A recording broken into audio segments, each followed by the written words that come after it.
বাড়িতে মজুত নারকেলের ছোবা থেকে ভয়াবহ অগ্নিকাণ্ড, পুড়ে ছাই বেশ কয়েক হাজার টাকার নারকেল ও নারকেলের ছোবা। শুক্রবার রাত 9:30 নাগাদ ঘটনাটি ঘটেছে পুরাতন মালদার শাহপুর অঞ্চলের চর কাদিরপুর এলাকায়। জানা গেছে, ওই এলাকার বাসিন্দা পেশায় নারকেল ব্যবসায়ী ঘনশ্যাম মণ্ডলের বাড়িতে এদিন অগ্নিকাণ্ডের ঘটনা ঘটে। তার বাড়িতে মজুত ছিল নারকেলের ছোবা। শর্ট সার্কিটের জেরে সেই ছোবাতেই আগুন লাগে। এরপর সেই আগুন বিধ্বংসী রূপ ধারণ করে।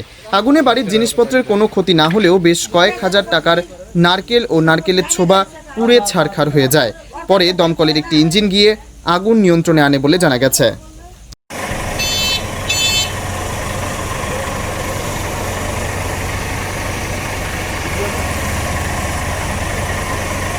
আমরা বাড়িতে ছিলাম, আমরা খাওয়া দাওয়া করছিলাম।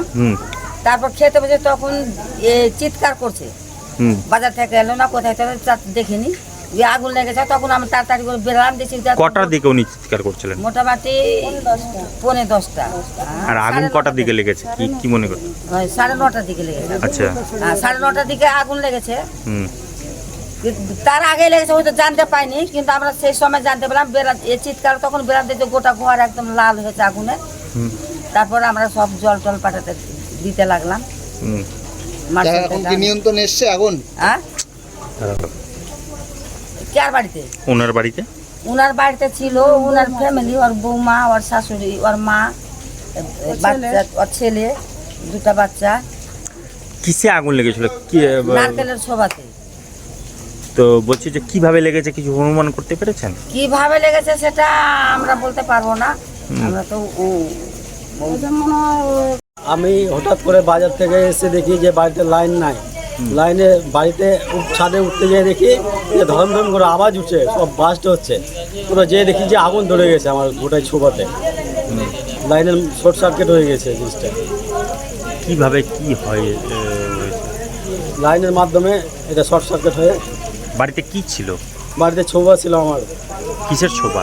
নারকেলের ছোবা ছিল অনেকগুলো।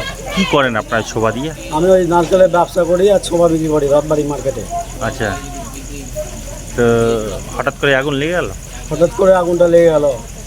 আমি বাড়িতে না আসলে আরও বেশি আগুন ধরে নিত। বাড়িতে কে কে ছিলেন? তো বাড়িতে মা ছিল, ছেলে ছিল, বউ ছিল, মেয়ে ছিল। কেমন টাকার ক্ষতি হয়েছে? আমার এখানে 50,000 টাকা ছোবা কিনেছিল, আর মোটামুটি 10-15,000 টাকা লোককে দিয়ে করা ছিল।